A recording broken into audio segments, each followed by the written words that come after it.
আজকে যেই ঘটনা ঘটেছে, আওয়ামী লীগের নেতাকর্মীরা মাঠে নামা যেভাবে অ্যাকশন দেখাইছে, মানে বিএনপি নেতাকর্মীদের বক্তব্য অনুযায়ী, তো সেখানে আওয়ামী লীগ যে আবার কি পরিমাণ শক্তিশালী বিভিন্ন জায়গায় অথবা মাঠে নামলে, আমি বরাবরই বলি যে জোশে এসে হোশ খোয়ানো যাবে না।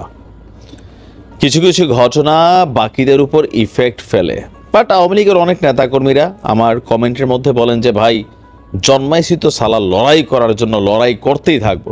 তো ফাইন, লড়াই করেন, দেখেন এই লড়াইয়ে জিতবে কারা। তারা আবার ডায়লগ দেয় বঙ্গবন্ধুর সৈনিকেরা। তো আসলে কতটুকু লড়াই করে জিতবে সিস্টেমের বিরুদ্ধে, নাকি লড়াই করতে করতে এক সময় শান্ত হয়ে যাবে এই সিস্টেমের ভেতরেই, সেটা সময় বলে দিবে। কারণ 16 বছরে বিএনপি জামাতের সিস্টেম হয়ে গেছিল, মোটামুটি দাফন কাফন শেষ পর্যায়ে চলে আসছিল। তো এখন যে সরকারটা ক্ষমতায় আছে, অথবা আগামী দিনে বিএনপির যে সরকারটা ক্ষমতায় আসবে, তারা যে এই রাজপথে এইভাবে খেলতে দিবে, এটা কিন্তু বিশ্বাস করার কোনো কারণ নাই।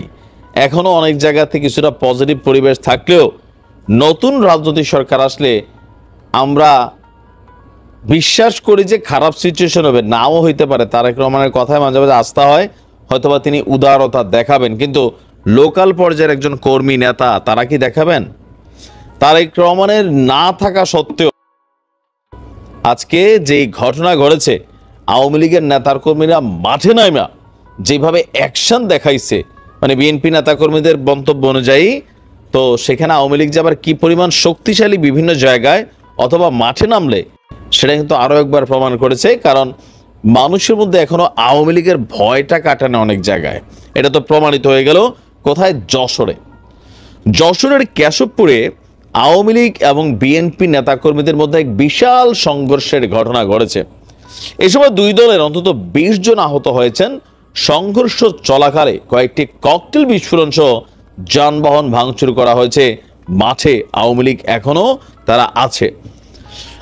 আপনার উপজেলার সুফলাকাঠি ইউনিয়নের কলাগাছি বাজারে মৎস্যজীবী লীগের সভাপতি, সুফলাকাঠি ইউনিয়ন পরিষদের চেয়ারম্যান এস এম মঞ্জুরের সমর্থক এবং ইউনিয়ন বিএনপি নেতাকর্মীদের মধ্যে এই সংঘর্ষের ঘটনা ঘটেছে।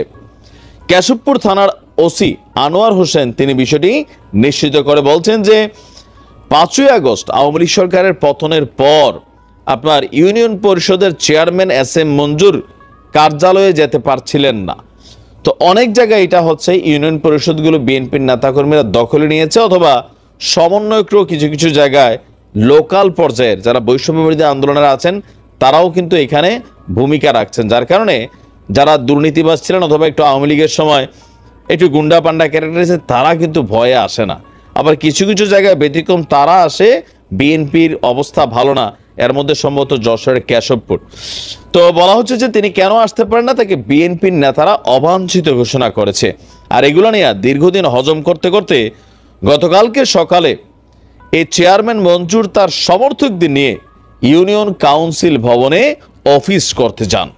সেখানে আবার স্থানীয় বিএনপি নেতারা তাদেরকে বাধা দেয়। এই সময় দুই পক্ষের মধ্যে উত্তপ্ত পরিস্থিতি আপনার সৃষ্টি হয়। পরবর্তীতে পুলিশ আসতে বাধ্য হয়।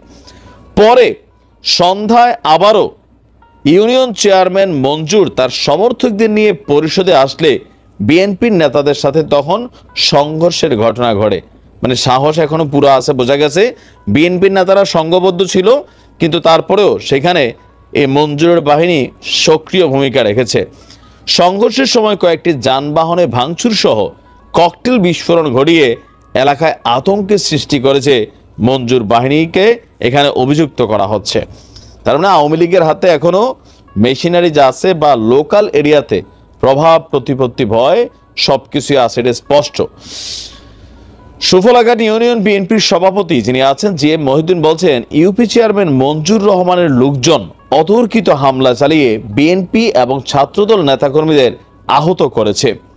এ সময় তার কলাগাছি বাজারের ব্যক্তিগত অফিসকেও ভাঙচুর করা হচ্ছে। তার মানে আওয়ামী লীগ লোকাল রিজনে মানে লোকাল এরিয়াতে অনেকটা শক্তিশালী। এই বিএনপির সভাপতির কথায় এটাই বোঝা গেল, মানে স্থানীয় যিনি সভাপতি আছেন। সুফলাঘাটি ইউপি চেয়ারম্যান এস এম মঞ্জুর আবার বলো ব্লুটুথ বয়, ঘটনা ঘটানোর পর একাধিকবার তার নাম্বারে ফোন করলেও গণমাধ্যম থেকে তিনি নাম্বারটিতে ফোন ধরেননি, মোবাইলটি বন্ধ ছিল। তবে হাসপাতালে চিকিৎসাধীন তার সমর্থকদের বক্তব্য, তাদের প্রতিপক্ষ মানে বিএনপির তার আগে হামলা চালিয়েছে। এ ব্যাপারে ওসি সাহেব বলছেন, ঘটনা সত্য। চেয়ারম্যান তার বুধবার তিনি তার চেয়ারম্যান অফিসে আসছিলেন, দুই পক্ষের মধ্যে পরিস্থিতি খারাপের দিকে গেছে। এটা সত্য বললাম না, অনেক জায়গায় চেয়ারম্যানরা অফিস করতে পারেন না। এই যে কি বলা যে টিসিবির যে মানে ভাতা কার্ড, চাল ডাল, ওএমএস এর যে কার্ড মার্ড, এগুলো অনেকে জোর করে চেয়ারম্যান থেকে ছিনিয়ে নিয়ে যায়। এরকম অনেক ঘটনা কিন্তু ঘটে। আবার অনেকে স্থানীয় ইউনিয়ন পরিষদে অফিস করতে না পেরে নিজেদের ভাবে এলাকার লোকালও কিন্তু কিছু জায়গাতে অফিস তৈরি করছেন। তো সবকিছু মিলিয়ে আওয়ামী লীগের এই যে ভূমিকা, আবার এই যে ধরনের একটা ভাব, একাংশের নেতাকর্মীরা খুশি হলেও বাকিদের জন্য কিন্তু একটা টেনশনের ইস্যু। দেখা যাক কি হয়। ভালো থাকুন। আসসালামু আলাইকুম।